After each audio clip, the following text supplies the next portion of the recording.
Hi there. Good morning, afternoon, evening, wherever you are in the world. I'm pleased to have my great friend Jean-Pierre Lacroix with me again today. JP, say hello and tell everybody who you are, why you're here, what we're going to talk about today. Yeah, thank you, Will. Yeah, I'm JP Lacroix, or Jean-Pierre Lacroix, and I'm president of SLD, a global brand consulting firm that specializes in the service retailing sector. We help brands manage their transformational change from banks to telcos to healthcare. And we look at, what are the key equities that these brands own from an emotional standpoint, and how do we transfer and translate those emotional equities into the customer experience, the employee experience.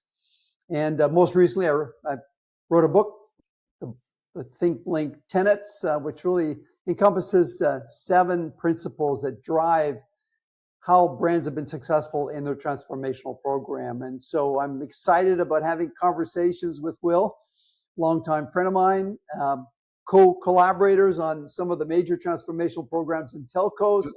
And we're going to be sharing some insights on how you can ensure your brand remains relevant and emotionally connected to your audience. So thank you, Will. Absolutely, absolutely. And we're going to talk a little bit about your new blog today, which is about emotional connections. So, and how kind of retail design moves beyond transactions and becomes almost cultural infrastructure. Could you just expand a little bit about that up front, just so that we know what this is about? It's a great blog, great piece. Yeah, it's the comfort in organizations is to promote. Right now, Bell and Rogers in Canada are competing, and our network is faster than their network. I've got better distribution coverage of Canada. When you travel abroad, it's more convenient. Those are all functional things that are easily copied. For brands to succeed and be relevant, it's not so much what you're doing, it's how you make your customers feel, which is the emotional connection. And this is tough because when we go to meetings and we have conversations with executives, I often ask them, how are you making your customers feel? What would be the one word that you own emotionally? Think of, for example, Volvo, it's safety. Staples, it's easy. TD, it's comfort. What's your one word that you own that's emotive, that will drive your entire customer experience? And they struggle because it's easy to talk about features and benefits, network coverage, and number of stores than it is to talk about how you're making your customers feel. So that's what we're going to talk about today. And I think what's really relevant today is the emergence of AI forward personas, customers. And there's a lot of confusion or biases about AI and how it's impacting, the role and importance of telco retail outlets or banks. And I'm going to be sharing some insights around that and the importance of the human factor. Before we get into the AI piece, because it's meaty and I want to make sure that we give that the right attention, what's changed high level? And AI might be part of your answer here. What's changed high level in consumer expectation now that's driving that cultural relevance and sense of community that people want from retail? Well, you would think technology would have united us and provided greater access and connectivity. It did on a functional level, but it really undermined our ability to belong. It's actually created isolation. There's a huge rise of mental illness due to loneliness. The telcos and technology companies saying that's not our problem. Maybe so, but the reality is happening. People desire connectivity, human connectivity, not technology connectivity.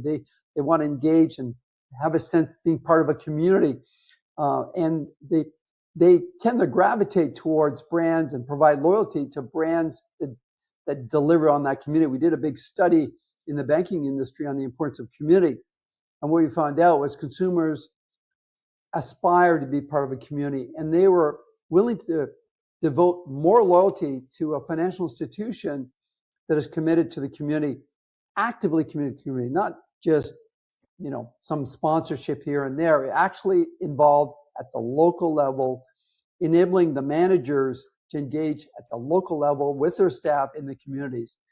And that's because consumers crave that need. And telcos are no different. They're in the service industry. And telco customers crave that need. I could be Will, you're a great soccer fan. I don't know how great your soccer team is. I'm a hockey fan. Not very. You're using Rogers or Bell networks. You're using the telco networks to be part of the hockey community or being part of the soccer community. But you go to a telco store, none of that is communicated. There's no sense of community. But I would say that we did some work together in Brunei right before COVID. Talk about it was a great project. I loved it. Yeah, tell us more about that, because that was progressive, right? Yes, progressive, and they were quite unique in that they were very committed in the community, but specifically they own music. They had their own recording label. They promoted local artists in the region. The stores became platforms. They wanted the stores to become platforms to celebrate those musicians. They wanted flexibility that we can convert the stores into stages. They got it right. They really focused on a unique sense of belonging, which was, the music community, allowing, pride in their country through music. And that's powerful. But then you go across the world, I travel like you do. I haven't been to 79 countries, probably in the 60s. You visit the stores and it's very transactional in the relationship. They're not really talking about communities. They're talking about speed, bandwidth, download time, upload time, coverage. They bundle program fees and costs and all of this fun stuff that's very left brain. And I always say, this is great. You're appealing to 20% of your customers because 80% of your customers make their decision emotionally. So why are you ignoring those 80% that are actually more loyal, are willing to spend more with you, are going to be long lasting, the ones that are going to be your brand ambassadors? Why are you ignoring them? And there's no answer. Yeah, I remember in the progressive project, the sense of community actually became something that we gave space to. And there were a couple of different elements, and I think you can expand on that. One of them was in the flagship store, there was a local cafe proprietor who was invited to come in and take over the space. But how do you, if someone has that ambition to really improve their sense of community and belonging with their customers, how do you design for that? How do you put that into the space? Because everything now is measured down to its millimeter in terms of ROI and how much revenue that part of the store is bringing in. So how do you put something like community into a store design? Well, community drives traffic, right? And when you have a store experience that reflects the community, you're saying we're part of you versus, we're a company selling to you. We're part of you. We're part of what you believe in, the values you have. And so that threshold of entering the store is no longer a barrier. I'm not coming in to be sold. I'm coming in to experience being part of the community.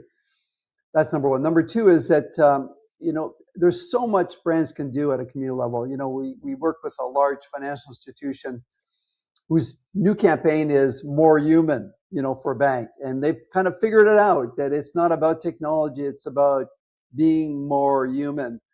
And the insight for us was that every branch reflected elements of that community. Sorry, I'm in the middle of a meeting. I'll have to keep that in the footage, by the way. That would be great. I know. Just people don't. Good. Okay. Being part of that. So being part of the community could be elements reflecting that community, or could be featuring events that local telco store did in the community. Maybe planting new trees, or maybe a volunteering organization, Habitat for Humanity. Those things that are local, that they can celebrate at a local level, number one. Number two is that there's this big shift happening, right? We were, the world was flat. We were one market. The reality now with there's polarization, there's protectionism, there's this pride emerging of the country in Canada, pride of being Canadian with the tariffs and the challenges we face south of the border, this sense of pride of our country. And we're seeing that happening across the world. Well, how do you celebrate that as a brand? How do you celebrate that as a telco? What are the things that telco, maybe it's licenses that they have with a local sports team. How do you celebrate that and amplify that? And that's part of being a sense of belonging. Mm. The other thing that struck me in that project was the operational flexibility. At times we'd be inviting a musician in to showcase something. At other times it might be a local clothing brand. And I remember there was a lot of movement in the fixtures that we eventually gave. Can you just talk a little bit about that and how people should ensure that space is flexible so that as things change and your story changes, you're able to then take advantage of that and make it work? Yeah, Brunei was, progressive. The project was very interesting that everything had to be on casters. Mm, Basically, all the product displays had to be movable so that if they had a band performing, they had the room, the stage set up, everything was set up, and room for people to sit and enjoy the entertainment. And so everything had to be on casters, movable, flexible. With the wiring had to be adaptable to being able to move those display cases around the store. But then it made me think about today's retail environment. A typical telco, they have, standard design. They have an island display. It looks like an Apple store because everybody wants to be like Apple. And it I has know. the mobile devices on that. And then on the perimeter wall are some of the other home securities and home TV and all of those things with couches. But it's like identical from store to store to store. The couch may be red versus blue, but there's a couch, there's a TV on the wall, there's tables with mobile devices on it or tablets. Mm. And to me, that's silly because what's technology going to look like 5 years from now? Are we going to have mobile devices? Are we? I'm not too sure. I mean, Smart glasses. this Yeah, is my smart. mobile device, Yeah, right? yeah. And is it getting smaller? And Yeah. so we're building structures that are not flexible in retail that don't anticipate, we call future proofing, don't anticipate changes in the marketplace. And that leads to, huge costs. When you look at refurbishing stores, you're talking $200,000, $300,000 in renovations. A lot of this could be avoided. Yeah. And then how do you, if the sense of community and localization moves at a given point in time, but then also within a country, if localization is different in different parts of that country, how do you kind of preserve that neighborhood authenticity while you're rolling out a master brand concept across multiple locations? How do you do that? Can you talk about that a little bit? Yeah, we call it the 80-20 rule. So 80% of the brand experience should be consistent. We call it brand coherence. But the 20% should reflect the given community. So reflecting the given community, from an operational standpoint, make it easy. Digital signage could reinforce the commitment that individual store did in the community. That's an easy thing to do. Today's technology, digital technology, allows you to localize your communication. So that's an easy, supporting national plans at the local level, right? And amplifying that in the community. That's easy done. Number two Mm, is make sure you hire people in the community. So one of the things in our large community study we did for the bank industry, it was interesting. It was really important for the customers to know that those individuals actually lived in the community, that they were part of the fabric of the community, not just that shopping mall or not just that high street location, but in the community at large, that they would bump into them on the street on weekends. That was really important for them.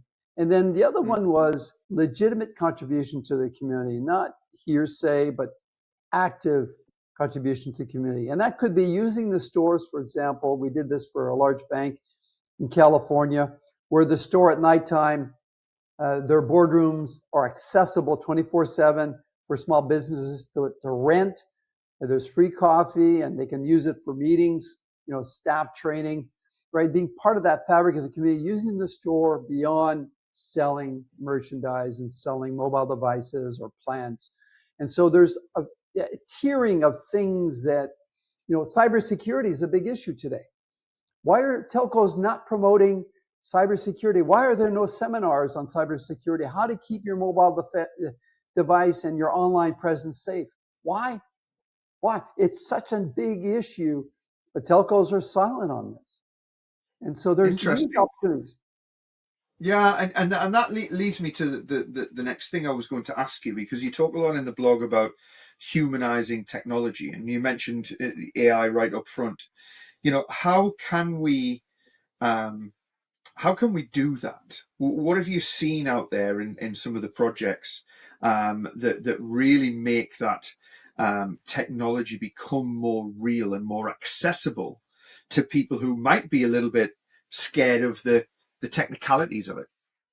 Well, so first of all, those consumers who are scared of that technology, they're a minority. That's the scary thing. So we just finished a huge study in Canada and the US on AI and AI persona. And what we identified is there's 30% of the marketplace are what we call AI forward personas. And these are people, consumers from the age of 24 to 44. And these are consumers who are really intelligent, very knowledgeable. They believe in the use, they are heavy users of AI, and they believe in the information AI is giving them is equal to the information they get from their families and friends. So in their view, unbiased. Now, is that true? Probably not. I think, the news has clearly identified some pitfalls in AI, but this is a significant segment. And you would say these AI forward consumers, they're mobile centric, they're online centric. They don't like stores. They like doing everything digitally. Wrong. That's a big wrong. They use AI to do the research. They use AI to narrow down their choices. They use AI to book their holidays, to decide what telco plan is the best.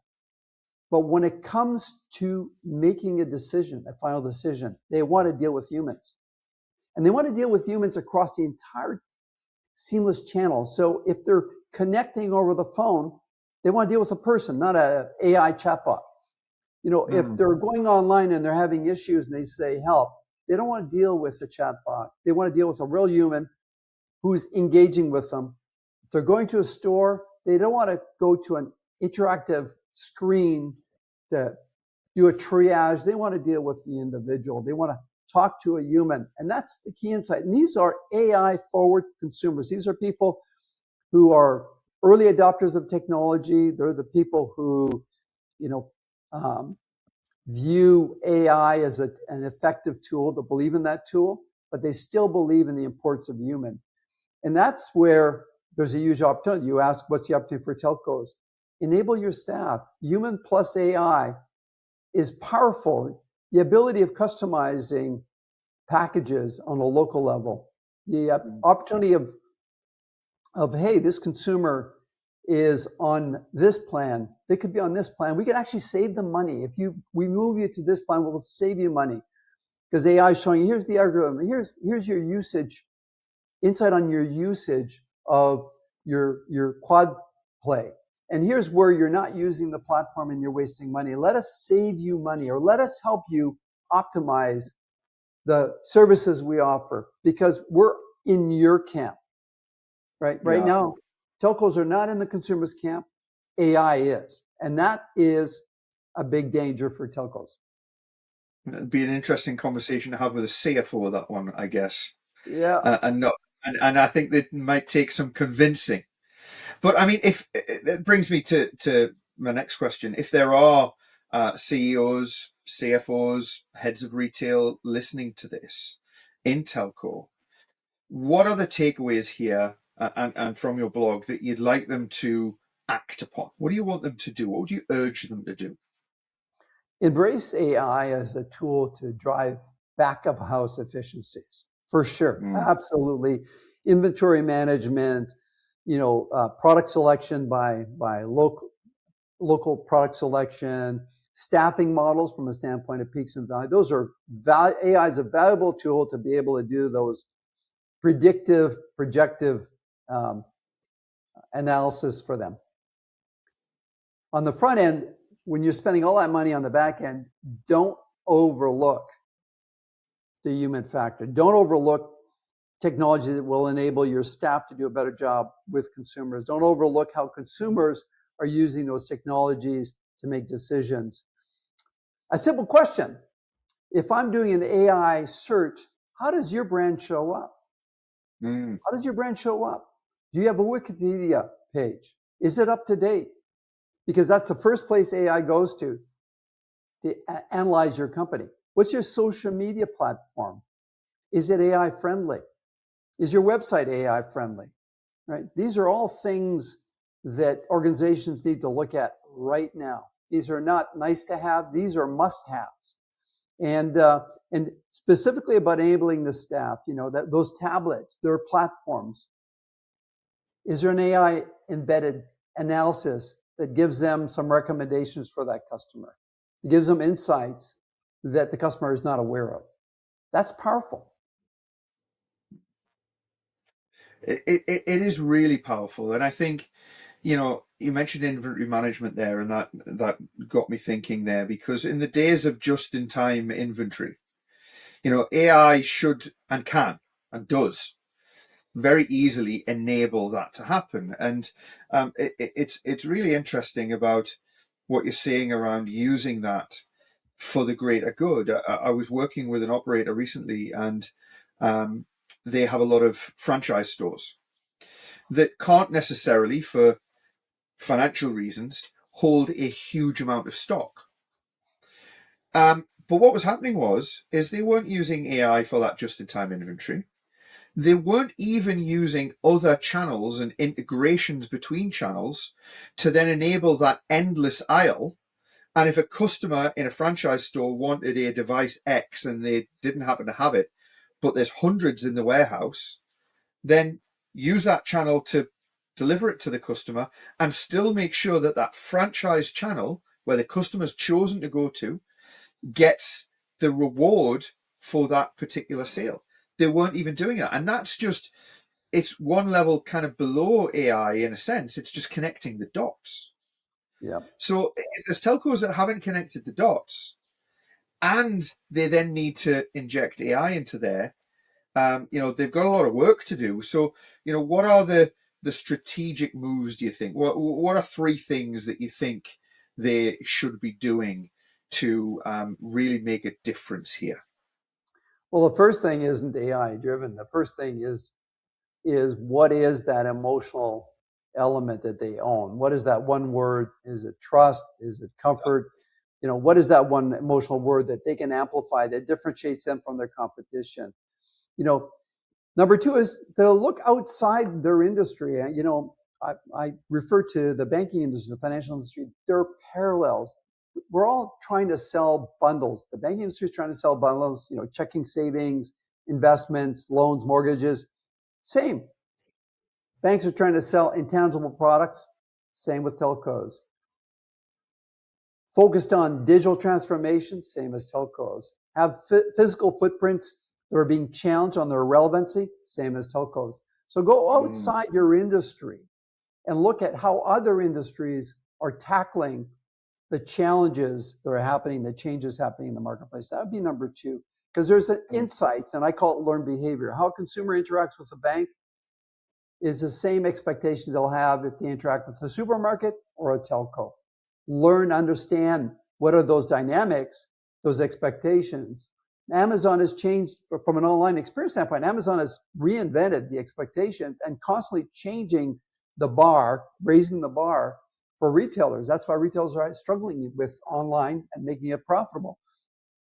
Because as soon as they establish a platform that they're comfortable with, Amazon has redefined that platform to move to the next level.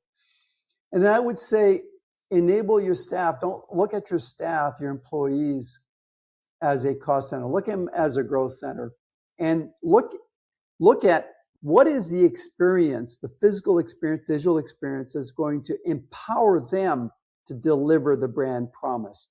What are the things, the friction points that are happening in the journey? It's taking 30, often big friction point, onboarding, 30, 45 minutes. That ties up an associate for 45 minutes to deal with a customer. Is there ways of streamlining that process and making it digital where it's only 5 minutes or 10 minutes? Yes, there is. But why hasn't a few telcos embraced that, overcome that friction point? So understand those friction points, build an ecosystem around the staff that delivers the brand promise, because people still go to a telco store to engage with people. That would be my recommendations. Yeah, I love that. And I think in particular, the second one, I mean, if I, around looking at other industries that have a lot of parallels, and the banking industry is great. And I know you've got a huge amount of experience in that industry globally. If I were to poll even 20 or 30 heads of retails at telcos around the world, just randomly, and I asked them which one of them had looked for some answers in the banking industry, I bet you the answer would be zero. Like, I'd be astonished if any of them had looked outside of the telecom industry and looked at something else, such as banking. And I think that's where, the sweet spot of what you and I, having been around the block in 60 countries and 70 countries and all that, that's what we can drive for our telco clients, is that experience. So it's really, really interesting. I hadn't thought about that myself, and I love it. We must talk more on the banking piece. So I guess what you're saying then is culturally relevant retail is not just decoration. It's belonging. We mentioned that in the last podcast. It's my new favorite word, by the way. And I'm going to look up your book. So when a store reflects that identity, it earns that trust. And, have you seen some good examples of people and telcos or maybe banks that have done it and have earned that trust? Yeah, I would say TD has built a reputation and a leader. Their new campaign, More Human, they clearly identified and put a stake in the ground that yes, technology is important and technology is a facilitator of convenience, but it's not a replacement for human interaction. And kudos to them. I would say they are. I'd say Brunei, the progressive in Brunei, where they've made a huge stake into the community and commitment to community. I think they won Mobile Operator of the Year only a couple of years after our project, and a lot of that was down to a lot of the ethos that we gave them, right? Yeah, absolutely.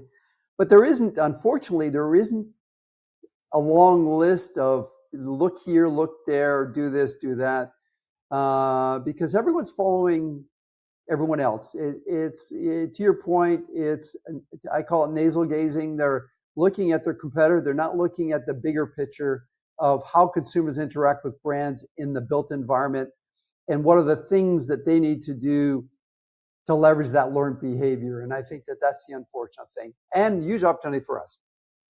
Absolutely. Absolutely. So where can people, I got your blog here, where can people find it? At www.sld, that's samlovedog.com. Excellent. And we'll be hosting it on the Maplewave website as well. And I'm sure we'll be posting some links on LinkedIn and various other channels. So is there anything, just kind of summing up as we wrap up here, JP, that you want to kind of urge people to go do as a result of listening to us two today? Yes, own an emotional moment. Nice. How are you making your customers feel? Own that feeling. Hopefully you are making them feel in a positive way. If not, you got to fix it, but own that emotional moment and make it proprietary. Thank you, Will. I love that. I love that. Thank you very much, and we'll see you next time on this podcast. Hope you're enjoying it. Please do give us some comments, give us some thoughts, reach out, tell us what you agree with, tell us what you don't agree with. We'd love to hear from you. So thanks very much. Thank you.